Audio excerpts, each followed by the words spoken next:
Okay, so people asked me if we could go back a little bit and talk more about finding absolute maxima and minima on closed domains. So we'll do a few of those because there definitely are some kind of funkier ones on the homework for Barnes class. So we'll take a look at a few of those, and then we'll talk more about solving these systems of linear differential equations. And I had a few examples here. Where do I want to start? Shall I start with a relatively straightforward one? Let's say we had the following. So again, we are finding absolute maxima and minima on closed domains.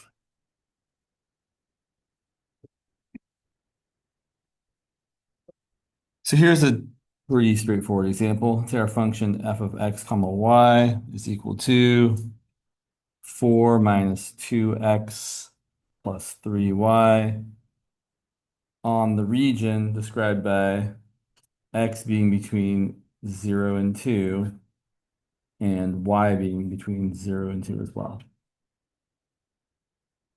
Turn off those camera for a minute. Okay, so usual process, meaning find the critical points, find the corners, find the critical points on the boundaries. So if I have the x and y both between 0 and 2, we're looking at this region where we go from 0 to 2, 0 to 2. So we're looking at this square region like that. To find the critical points, the regular critical points, usual process. Take our partial derivatives.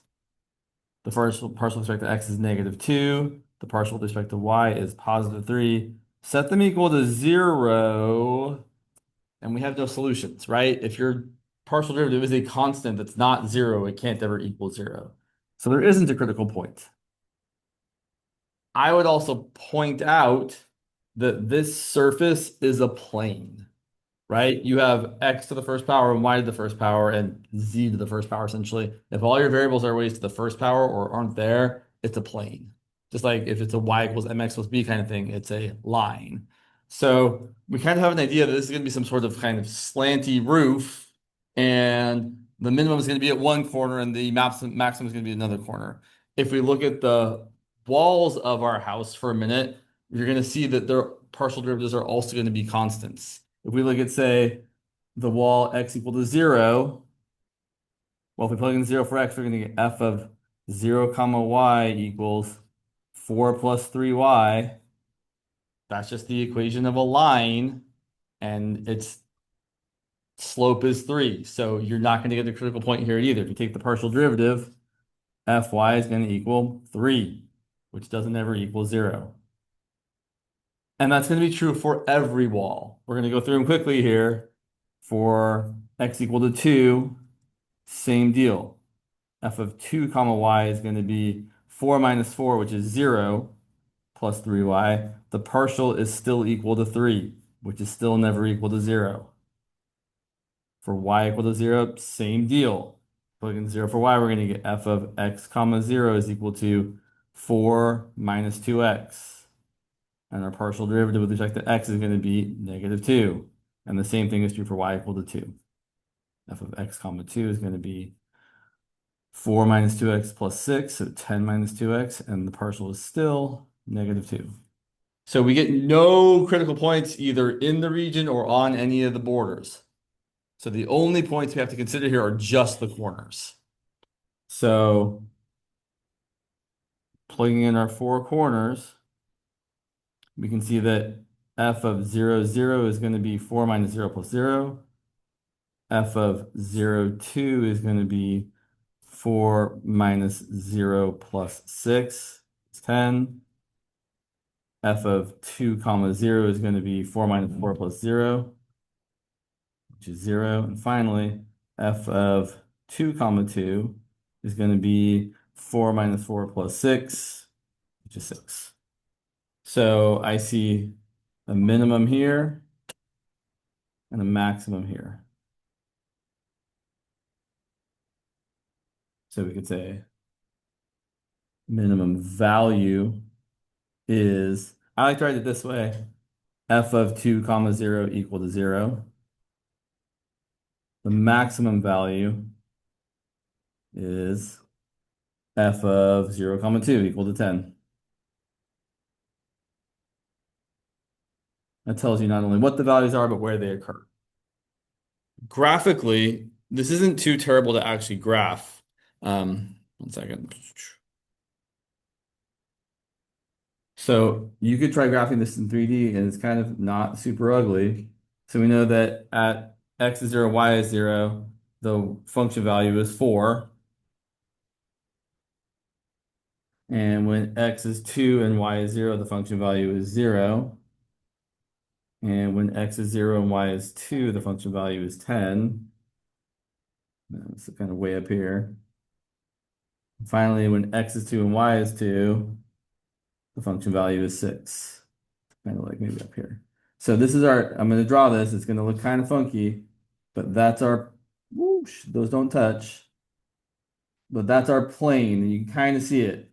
Maybe you can kind of see the plane. But clearly, the highest point of the plane is this corner over here at 0, comma 2, comma 10. And the lowest point on the plane is this corner over here at 2, comma 0, comma 0.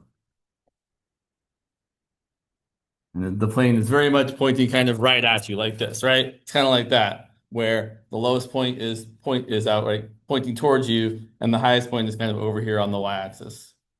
Kind of neat. Cool. So if you recognize that the function you're trying to find the maximum minimum values of is a plane already, it's very, very likely that your highest and lowest points are just going to be at the corners and there aren't going to be any other critical points to consider. Okay.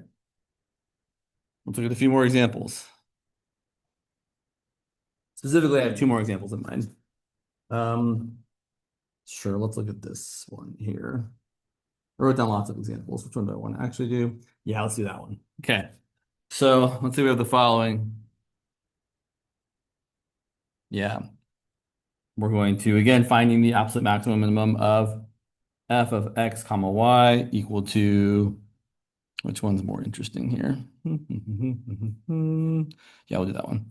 2x squared minus 4x plus y squared minus 4y plus 1 on the triangle with vertices 0, 0, 0, 2, and 1, comma 2.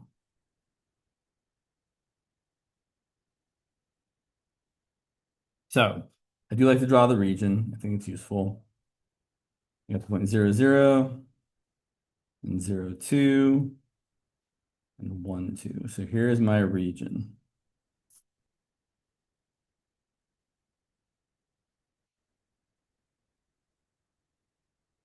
And typically, for these things where you have some region bounded by functions, you need to know what those functions are so that we can plug those in as our walls to then find our pseudo-critical points on each wall. So this line right here that goes to the origin and goes over 1 and up 2 has a slope of 2. It's got to be y equals 2x. This vertical line here is x equals 0. This horizontal line here is y equals 2. So let's start though by finding the regular critical points. So we're going to get fx equal to, let's see, 4x minus 4 equal to 0. That's going to give us x equal to 1. Fy is 2y minus 4 equal to 0. We're going to get y equal to 2. So interestingly, one of our actual critical points is one of the corners. That happens sometimes. Okay. So let's then look at each of the walls. So we look at y equal to 2. Well, let's look at what's going to happen here. We're going to get f of x comma 2. Here's a better way to do this than what I did before. I don't really need to actually plug in the 2 for why I think about what's happening. All I really have to worry about is I should say, if the x's and y's aren't kind of commingled, I don't really need to think about what y is doing here. Since each of my x terms is distinct from each of my y terms, I can just say that f of x comma 2 is going to be 2x squared minus 4x, and the rest of this is a constant. It's plus 2 squared minus 4 times 2 plus 1, plus some constant. Now, if there was a y times an x, then I would have to actually be more careful and plug in the value of y because it's not just a constant then. So then my partial with respect to x here would be 4x minus 4, which is again going to give me x equal to 1. So I get the point 1 comma 2 again. Okay, that's fine.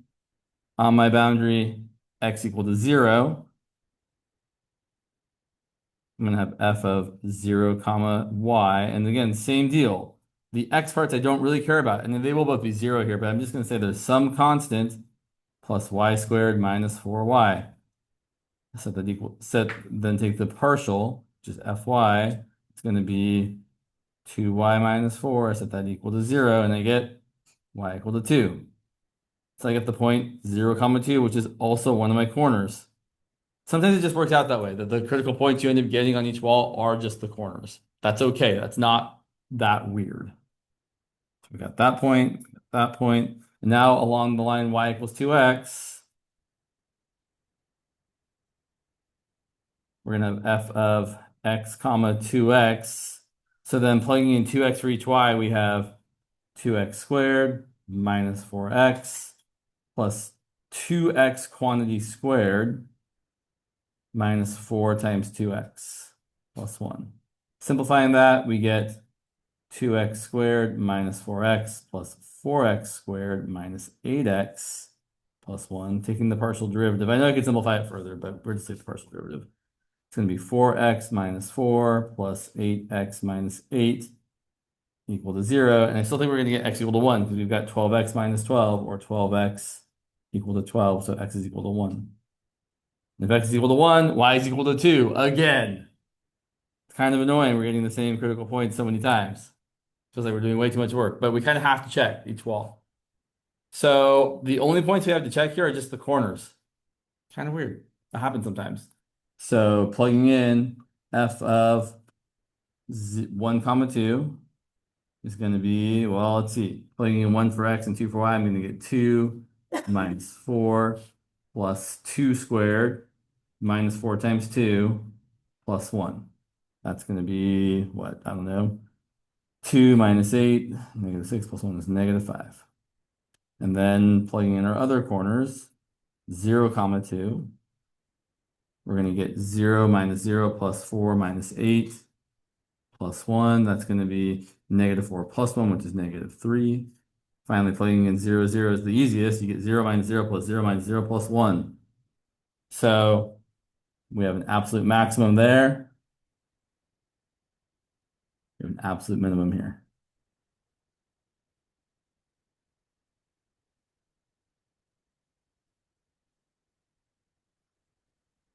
These ones are pretty not too terrible. Like where it's kind of regular functions, you can just plug in like y equals some value thing of x. But there is one question on this homework that is a little bit different than what we talked about. So I'm going to do one from another source that's similar and kind of cool, I think. Let's see, where'd you go? I put you somewhere. Sorry, one moment. I have to remember which one it is. Nope, not you. There we go. There we go. Okay, cool. So let's look at this example, which I think is actually kind of interesting. I mean, I think they're all kind of interesting, but next one especially. So we want to find the absolute maximum minimum of f of x, y equal to x squared minus y squared plus 2xy on the disk centered at the origin with a radius of 1, which is a little bit different. So process is similar-ish, but not the same. So we're going to find our critical points the usual way still. So critical points, we're going to look at f of sorry, we're looking at the partial derivatives. Fx is 2x plus 2y equal to 0. And Fy is going to be negative 2y plus 2x equal to 0. And you might be able to guess from looking at these that 0, 0 is going to be a solution. It's in fact the only solution because in this first equation, you're going to get x equal to negative y. In the second equation, you're going to get x equal to positive y. If you add those together, you get 2x equals 0 or x equals 0, which means y is equal to 0. Or you can think about them being lines that cross only at the origin, or lots of other ways that they get solutions. But this gives us our only critical point, 0, 0. And they'll tell you that if this function was just asking for a maximum or minimum, this wouldn't be it, because this point is actually a saddle point of this surface. Let me show you. So, come on, James. There's the surface, x squared minus y squared plus 2xy, and it's for sure a saddle, and definitely doesn't have any absolute extrema in general, right? If you just look at the function without any restricted domain. No maximum, no minimum, it's getting bigger and bigger and bigger, smaller, smaller, smaller. But now we're saying, well, we really want to limit ourselves to this circle. So we're kind of, well, I don't want to give it away just yet, but here's what we're going to do. And usually when a book or when a problem asks you to do this, they'll usually give you the instructions. So we're going to want to be on the circle of radius 1. So our boundary here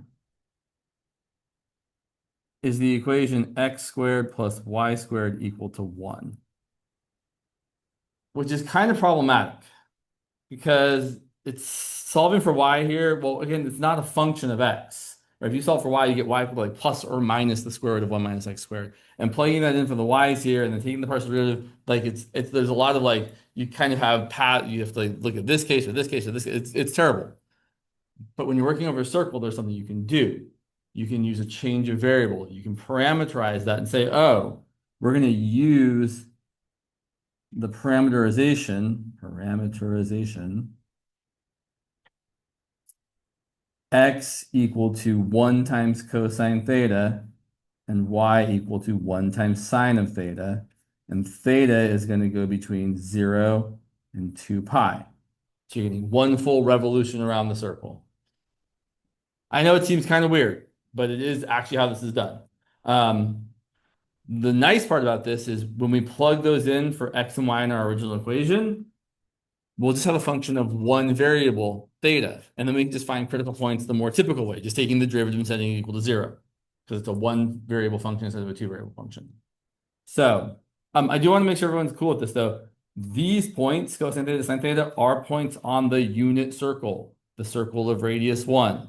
Right? If your angle is 0, your x coordinate's 1, your y coordinate's 0. If your angle is pi over 4, you're root 2 over 2, root 2 over 2. So whatever your angle is, you're just somewhere on the unit circle, which means we're on the circle of radius 1, which is our boundary.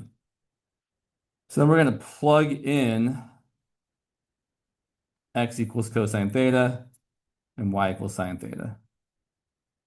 So that our f of xy is now going to be f of cosine theta comma sine theta, which is just a function of theta. And it's going to be cosine squared theta minus sine squared theta plus 2 times cosine theta times sine theta. Okay. Interesting times here. Okay. So we want to take the partial derivative of this and set it equal to 0. We can make our lives so much easier. So we could take I'm going to do it the hard way, and then I'll show you the easy way. So if I take the derivative, right? Just the derivative. If I take my f prime of theta, because this is just a function of theta, it's going to be, okay, the derivative of cosine squared is 2 times cosine times the derivative of cosine, which is negative sine. 2 times sine squared is the derivative of sine squared is 2 times sine times the derivative of sine, which is cosine. And over here, I have to use the product rule and get, let's see, cosine times the derivative of sine, which is cosine, plus the derivative of cosine, which is negative sine, times sine. Or so that equal to 0. Okay, let's see if we can simplify this a little bit. So both of these are the same. It's a negative 2 sine theta cosine theta, and then also negative 2 sine theta cosine theta. So I have negative 4 sine theta cosine theta. And then over here I have a cosine squared theta minus sine squared theta. So 2 cosine squared theta minus sine squared theta. I want that to equal 0. Seems terrible. It really does seem terrible. So what do we need to do here? Well, I mean, there are ways we could do this. Yeah, what do we need to do here? Okay, so here's what I really wanted to do. I wanted to do it this way because like I thought we could do it this way, but it looks terrible. What I really should have said was, I see some trig identities. That is cosine of 2 theta. It's a double angle formula. Cosine of 2 theta is equal to cosine squared minus sine squared. That is also a double angle formula for sine of 2 theta. And now I think if we look at that instead and say that our f prime of theta is going to equal the derivative of cosine 2 theta is negative sine of 2 theta times 2. The derivative of sine of 2 theta is cosine of 2 theta times 2. And if we set that equal to 0, we end up getting that 2 cosine of 2 theta is equal to positive 2 sine of 2 theta. Divide both sides by 2 and divide both sides by cosine 2 theta to get that 1 is equal to sine over cosine, which is tangent of 2 theta. We need tangent of 2 theta to equal 1. So our angle theta needs to be, well, we need 2 theta to equal pi over 4 or 3 pi over 4. So theta is going to equal pi over 8 or 3 pi over 8, which is really not lovely.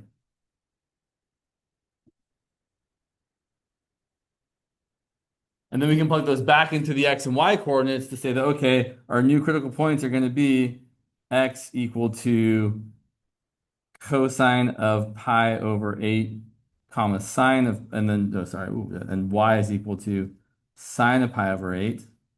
That's one coordinate. Or cosine of 3 pi over 8, comma sine of 3 pi over 8. Kind of funky. So then what we can do is we can take all of our critical points. So we can take our critical points that are 0, 0, cosine of pi over 8, comma sine of pi over 8, and cosine of 3 pi over 8, comma sine of 3 pi over 8, and plug those into the function. The function which I've written over here, let me remind you, the function which was x squared minus y squared plus 2xy.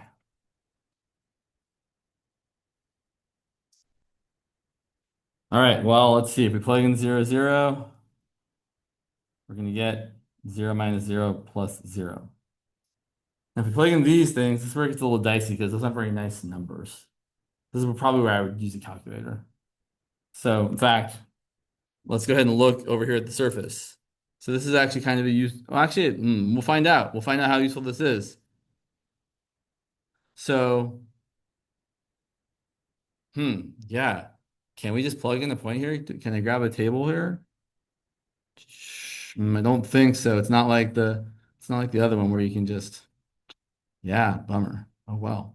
I thought I could be slick here and just like plug in pi over 8 and or cosine of pi over 8 for x and y, but I don't think there's a good way to do that.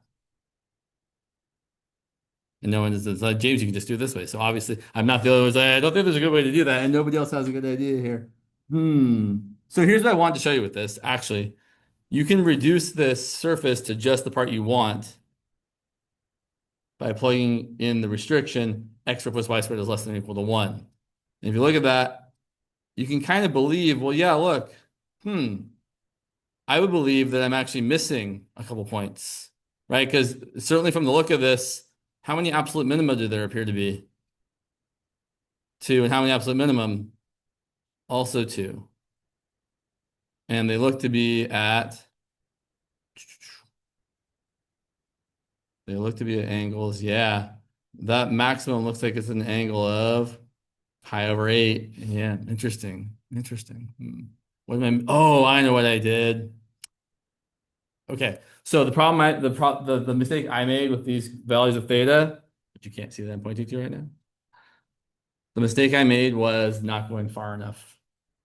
I said the angles need to be between 0 and 2 pi, and I literally went 0. I went 0 to 2 pi, but that was for 2 theta. So if you look back here for a second, I said 2 theta had to be this or this, but I should have gone, yeah, I would, yeah, ooh, ooh.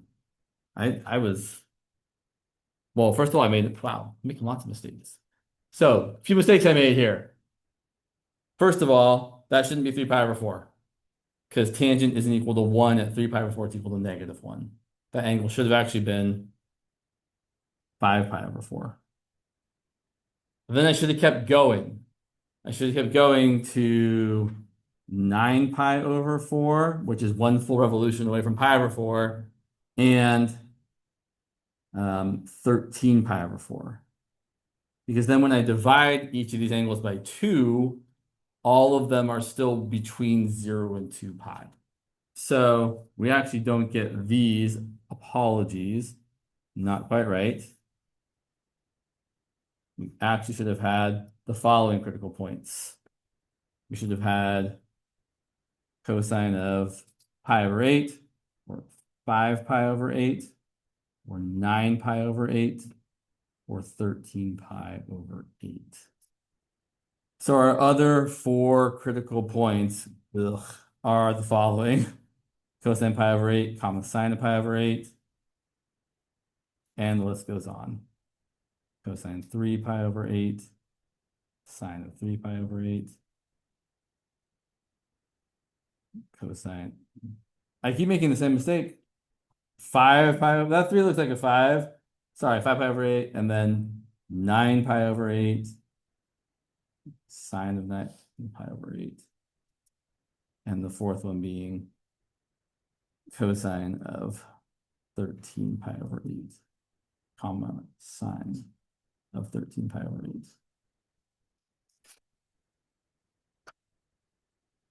And I guess we would use a calculator. So if we plug those into a calculator, ugh. So can I even do that here? Maybe, maybe not. So let's see here. Oh, you know. So we look at the graph. That's what I would do. We look at the graph and we're like, okay, so clearly, looking at this clearly, clearly there's probably a stretch there. You can see that in this direction where the angle is 3 pi over 8, that's where you have the maximum. And then you have a minimum in the 5 pi over 8 direction. And then you have a, yeah, oh, sorry, yeah, in that direction. Maximum that way. So you have 2 maximums that way. So this one gives you a maximum. Sorry, you can't see the things I'm pointing at. I keep making the same mistake. So these two give you maxima, and these two give you minima. And yes, the idea is you're supposed to plug it in and actually figure out, like, so technically we should be plugging these values into this equation. It's just kind of gross. So I don't really want to do it. But you could do it. Times it. Okay. That one was kind of ugly. I feel like I owe you a better one. So let's look at one that's not quite so heinous. Yeah, which I was working on before. Sure, we'll do one more similar. This one I promise you is a little bit better. So let's look at the following thing. We want to find again the absolute extrema of, where's my function here? F of xy equal to x squared plus y squared minus 2x plus 7 on the disk x squared plus y squared less than or equal to 36. So Same process as last time. So similar process last time. We're first just going to find the critical points, regular critical points. So regular critical points. I think we'll actually get one this time. Take our partial derivative. It's 2x minus 2 equal to 0. You're going to get x equal to 1. Partial with respect to y is going to be just 2y. Set that equal to 0. You get y equal to 0. So we get a good old normal critical point at 1 comma 0. The problem is with a circle, unlike, say, a rectangle or a triangle, with a triangle, you have like three distinct walls, and you just say set the equation this one, the equation that one. Whereas the circle, it's one boundary is represented by this equation. So our boundary here is the circle x squared plus y squared equals 36. So we're going to make the parameterization. We're going to let x equal not just cosine theta, but whatever the radius of this circle is times cosine theta. What's the radius of the circle? Right. So x is going to be 6 cosine theta, and y is going to be 6 sine theta. By the way, another way you can see that this works is if you actually plug those in, you get x squared, which is 6 cosine theta squared, plus sine squared, which is 6 sine theta squared. You don't have to write this right down, but I just want to point out this is 36 cosine squared theta plus 36 sine squared theta. And if you factor out the 36, you get 36 times cosine squared theta plus sine squared theta, and that is equal to 1 right there. So you get 36. So it does indeed check out. So it makes sense to make this substitution. It still is a valid way of writing the equation of a circle, just a totally different way than writing x squared plus y squared equals 36. So now our function as a function of theta is going to be, well, now here's something that we could do to be smart about this. The first part of this is x squared plus y squared. If we're setting x squared plus y squared equal to 36 and getting these two things, the x squared plus y squared there should just be 36. In fact, I think I just showed that work. X squared plus y squared is equal to 36. So don't like write 6 cosine theta squared plus sine theta. Just write, hey, that part's 36. Minus 2 times x, which is 6 times cosine theta, plus 7. And now we're going to take the partial derivative and get negative 12 times the derivative of cosine is negative sine, so we're going to get positive 12 times sine of theta. Setting that equal to 0. Now, I was a little maybe not specific with my theta bounds last time. Technically, I really should have said that theta is bigger than or equal to 0 and strictly less than 2 pi. You technically don't want to have 0 and 2 pi being an answer because they're really representing the same angle. They both point to the right. So either 0 or 2 pi, but not both. Okay, so the reason I mention that is because sine of 0 is equal to 0 and sine of 2 pi and sine of pi is also equal to 0 and sine of 2 pi as well. So here we're going to say that theta should be either 0 or pi. Then we're going to plug those back in to these choices for x and y to find the x and y coordinates. That's also why we don't need 2 pi as well. You'll see in a second here. If theta equals 0, our x comma y is going to be 6 cosine of 0, which is 6, and 6 sine of 0, which is 0. Similarly, if our theta is pi, we're going to get x comma y equal to 6 cosine of pi, which is 6 times negative 1, and 6 sine of pi, which is still 0. And if if your angle was 2 pi again, you would just get this point again. So there's no point in doing that again. So here are our 3 critical points. Now all that's left is to plug them into the function and see what gives us the largest output, what gives us the smallest output. And I can probably make this fit on the bottom of this page. So plugging in 1, 0, f of 1, 0 is going to equal 1 plus 0 minus 2 plus 7, which is going to be 6. Plugging in 6, 0, we get 36 plus 0 minus 12 plus 7, which is going to be 24 plus 7 is 31. And finally, f of negative 6, 0 is going to be still 36. Now plus 12 instead of minus 12 plus 7, which is going to be 48 plus 7, which is 55. And we see that 6 is our absolute minimum, and 55 is our absolute maximum.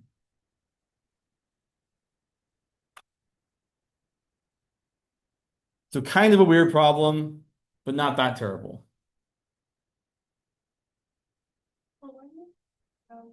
Um, 067 Because it's a fair question to ask. They're not critical points. So, but also I'll point out that if you did plug them in, you wouldn't get an absolute maximum or minimum. So if I plugged in 0.6, let's see, f of 0.6 is equal to 0 squared plus 6 squared plus 7, which is going to be 43. And the same thing is true for f of 0 comma negative 6. That's going to be 36 plus 7 as well. But the reason we're not actually finding them as critical points is because when we solve the derivative of this equal to 0, sine is equal to 0 at 0 or pi, not at pi over 2 or 3 pi over 2. So if it was pi over 2, then you'd be saying, okay, 6 cosine of pi over 2 is 0, and 6 sine of pi over 2 is 1 times 6, which is 6. So we're only getting these two, not the other two. Did you say it's still to like look at them because they're like the edges? Or since Well, they're not moving the- right. So the answer actually is no, because we're basically saying the only potential place on this surface, on this circle where you're getting a bottom or a top, is at those two angles. In fact, let's take a look at it. I do think it's cool to look at, and we should be able to do this, hopefully, here without too much trouble. So let's take a look. So our new surface was x squared plus y squared, minus 2x. Oh, okay. That's interesting. Minus 2x. And we don't really need the plus 7. I might just make it a plus 1 so I'm not too far off the screen. And then our boundary was x squared plus y squared less than or equal to 36. It's probably going to blow this up here. That's not too bad. Let's take a look here. Nope, that doesn't help. I mean, we need to zoom out a bit. Did I forget something? Nope, that looks right. Okay. X plus y squared minus 2x. Okay. Okay, there we go. Finally. So you can see, kind of, you can see how this point, like right, oh, in fact, you know what I could do? I could be smart and actually plot the points. So the points we have are, so we had, let's see, we plugged in 1, so we got 1 comma 0 comma, I have to subtract 6 from everything, so we're going to get 0. There's our point, that's our absolute minimum. Right, again, I lowered everything by 6 just to make it so it wasn't, in fact, we can even, no, that's fine. Actually, I'm going to lower it more to make it so it's easier to see what's going on. Fine. Cool. Now we can see the whole thing. So, and I subtracted by how much more? I subtracted 17. So 17, sorry, I'm just trying to make this look nice. 6 minus 17 is negative 11. Cool. So there's my absolute minimum, shifted down by 17 or something. And here are the other 2 points. It was 6 comma 0 comma 31 minus 17 is 14. There's that point that's your contender for a minimum because it's the minimum on the border, but it's not your absolute minimum because you got that one way down there. And then our other point, which was negative 6 comma 0 comma, I plugged in 55 minus 17 is 38. There's your other point, which is the other contender for an extrema on the boundary. Whereas the other 2 points that you're talking about are these 2 points here. They're 0 comma 6 comma 43 minus 17 is 36. Nope, definitely not. For 26. Thank you, James. That point right there, and the one out in front, which would be 0 comma negative 6 comma 26. Which is that right there. So those are points that are on the border, on the boundary, but they're not contenders for the absolute max or min because there's other points on that boundary that are higher than or lower than them. So that's what's going on there.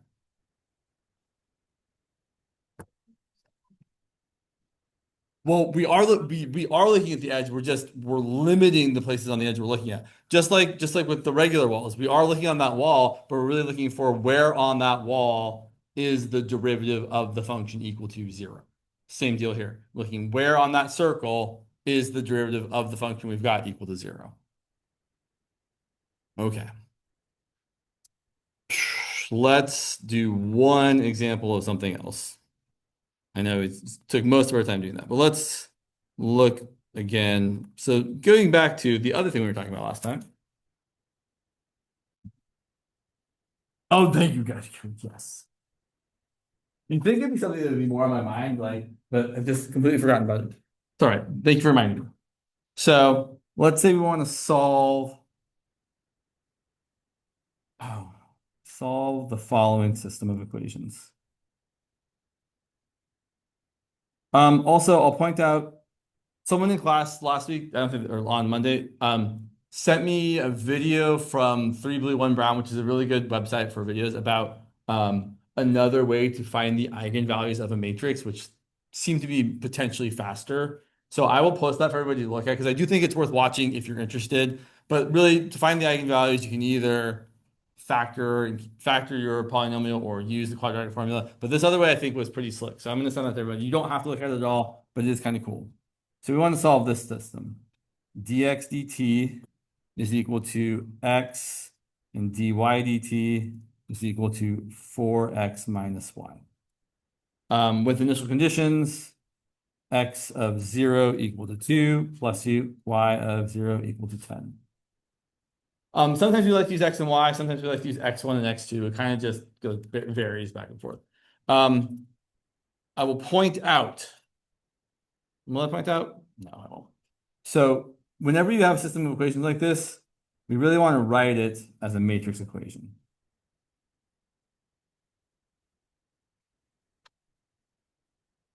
So our dx dt dy dt, that's our vector, our derivative vector, which you will often write as d of the vector x dt, which is one reason we like to use x1 and x2 instead of x and y. It feels more normal to call the x1, thank you. The x1, x2 thing, x, we still use x for this too, equals the coefficient matrix multiplied by the vector x, which has components x and y. And the coefficient matrix is literally the coefficients of x and y. So in the first equation, it's 1 times x plus 0 times y. In the second equation, it's 4 times x minus 1 times y. So there are my coefficients. And if you write that out, right, your first equation is dx dt equals 1 times x plus 0 times y. And your second equation is dy dt equals 4 times x minus 1 times y. And then everything that really matters is based on that 2 by 2 matrix A. So to solve this system, we find the eigenvalues and eigenvectors of A. Now, one thing I want to point out is for this matrix, finding the eigenvalues should take 0 amount of time because this matrix is kind of special. Let's do it the long way and see. So if I was going to find the eigenvalues of that matrix, it's going to be the determinant of our A minus lambda I, so subtract lambda in the diagonals. Right, this is our A minus lambda times the identity matrix. And set that equal to 0. Well, we take the determinant of that, look at what we get. We get 1 minus lambda times negative 1 minus lambda minus 4 times 0 equal to 0. What's 4 times 0? Right. Okay. Don't make the mistake of multiplying this out. If that's a 0 over there, you've already factored the polynomial. It is factored as 1 minus lambda times negative 1 minus lambda. I know it's very, I want to multiply it out. Like it just feels natural. Like, oh yeah, we multiply it out, then we have the term, then we factor it back. But since the term you're adding is 0, adding it, then factoring it back is you're already done. So my eigenvalues are going to be lambda equal to 1 and lambda equal to -1. And I would say lambda 1 is 1 and lambda 2 is -1. Or, a long story much shorter, if your matrix looks like this, where you have a 0 either in the upper right corner or in the lower left corner, or both, the eigenvalues are always the diagonal entries. So, just a side note here, if your matrix A is, A0, C, D, or AB0D, then your eigenvalues are going to be A and D, whatever those diagonal entries are. Kind of cool. Makes it so you will often see a matrix like that on an exam because the teacher's trying to like make it a little easier. Oh, they can find the eigenvalue super easy, and then the next step is finding the eigenvector. So again, if you've got that kind of thing going on, eigenvalues should be really straightforward to see. So now let's look at the eigenvectors. This is where something kind of interesting happens, I think.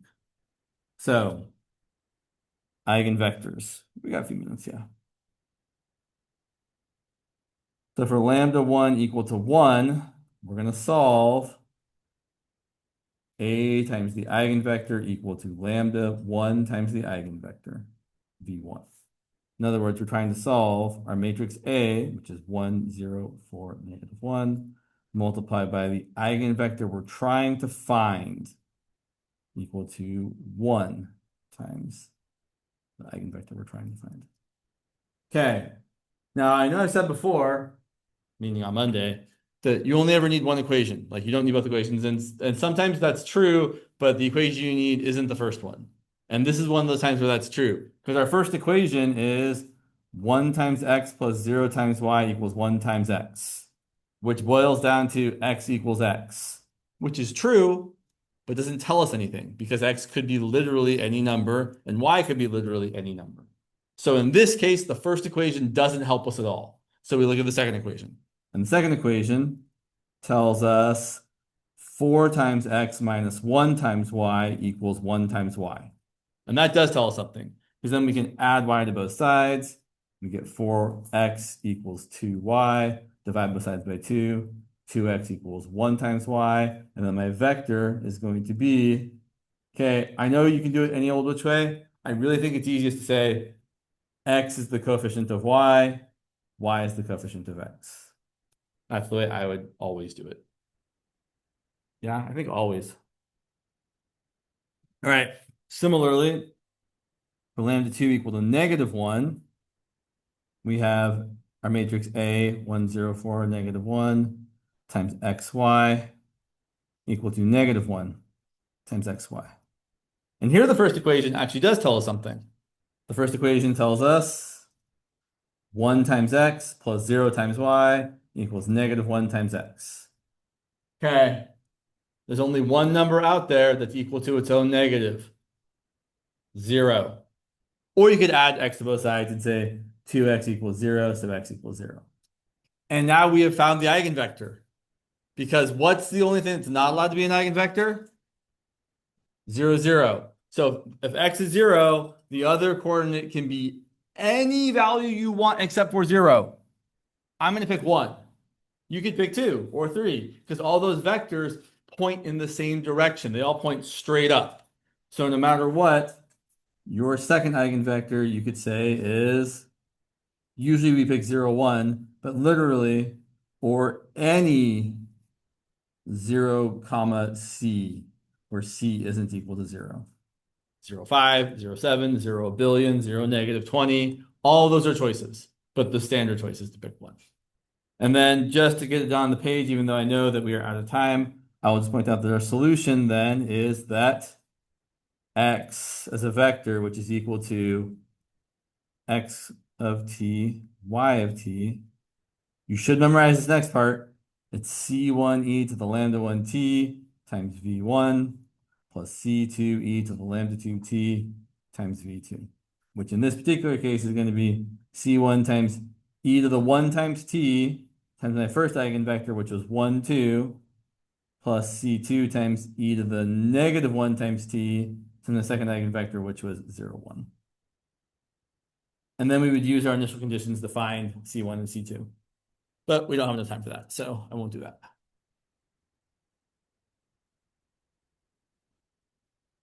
Plug in t equals 0, x equals 2, y equals 10 to solve for C1 and C2. I am going to say something though, because it's really, really, so I will point out, if you did this, you get the following. You would get 210 equal to C1 times 1, 2 plus C2 times 0, 1. And when there's a 0 somewhere here, it's super easy to solve for everything. Because if there's a 0 there, that means C1 has to be 2. So that 2 times 1 plus C2 times 0 equals 2. And then if C1 is 2, then it's really easy to solve for C2. 2 times 2 is 4, so C2 has to be 6 to get 6 times 1. So you can really, you can find these really quickly. C1 has to be 2, C2 has to be whatever I just said it was, 6.